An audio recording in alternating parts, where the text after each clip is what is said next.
in the end, Bangladesh gained independence, but before that we had a civil war, actually because West Pakistan and East Pakistan, so I suppose it was a civil war between the two countries.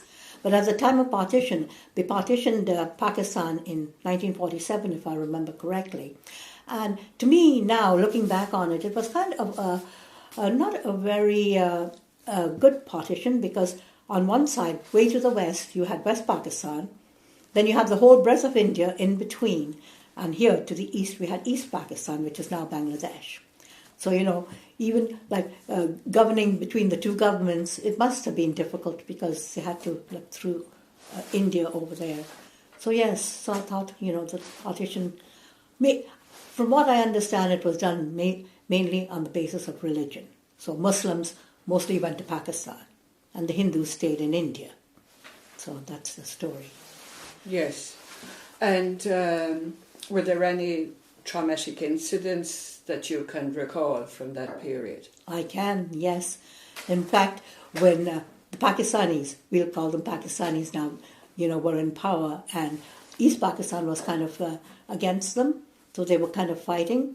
And we had the military come in, we had martial law, we had curfew, so we had to be, in by a certain time, and all that. So we had to follow that.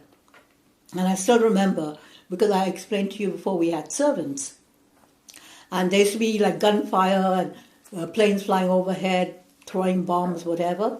And our servants were afraid because they lived in thatched huts, which had like kind of straw thatched roofs. And if a bullet fell on it, it caught on fire.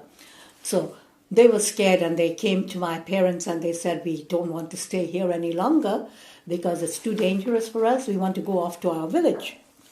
So and they said, can we just come and stay the night before we go off to the village? It'll be easier for us. So my parents said, yes, okay, fine. And at the time, we might have had about 3 servants, and they were women, actually. And one man who would do the cooking, so he was the cook. So my mother said, yes, fine, and all that. So we were expecting like 3 servants with their families, husbands and children. And then they arrived at our house, and there must have been at least about 30 of them. I guess all their relatives and everyone must have come with them. And so we say, where are we going to put these people? But over there we have what we call terraces, flat roofs on the houses. And as I said, we had a pretty big house, so it was quite a lot of space up there. So they said, we'll go upstairs. And so they took all their beddings and whatever and went upstairs. They were going to spend the night and go off the next morning to their village. So anyway, that particular evening, we were saying the rosary. And, in the middle of the rosary, there was a knocking at the downstairs door. Like we lived like on the first flight of stairs. And I forget whether it was my mother or my father. Anyway, one of us opened the door. And we were just in the room there. And they came marching up the stairs. Was a man with 2 of his soldiers with their guns and everything. And they asked us, are there any Bengalis here? And these were West Pakistani soldiers. And my mother was quite smart because she said, we knew all our neighbors are Bengali. So she said, no, she says, we've just moved here. We don't really know our neighbors. So that was okay. And then he spotted the 3rd flight of stairs upstairs, and that's where all our servants were, with their children and husbands and everything. And he said, what's upstairs? And my mother said, nothing, it's just a terrace, you can go upstairs and check. There's nothing there. There's just a terrace. I don't know how she was so brave.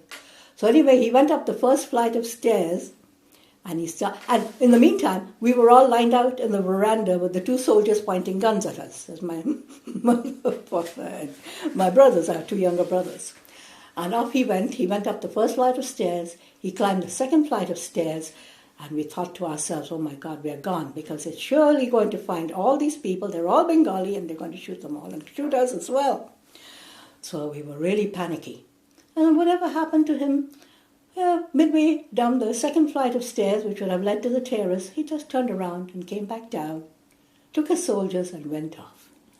Oh my God, I breathed a sigh of relief. We were never so relieved as to see them go. And our servants were so thankful. They said, oh my God, they said, you really saved us and all that. And of course, the next morning they took off for their village. So that was the end of that. So that was the story. But that was a traumatic time for me because I was really scared. I bet it was. And how brave your mother was. My mother was so brave. I don't understand how she could have been so brave. And she was quick thinking as well, because she said, we don't know any Bengalis here. And everybody around us is Bengali. Yeah.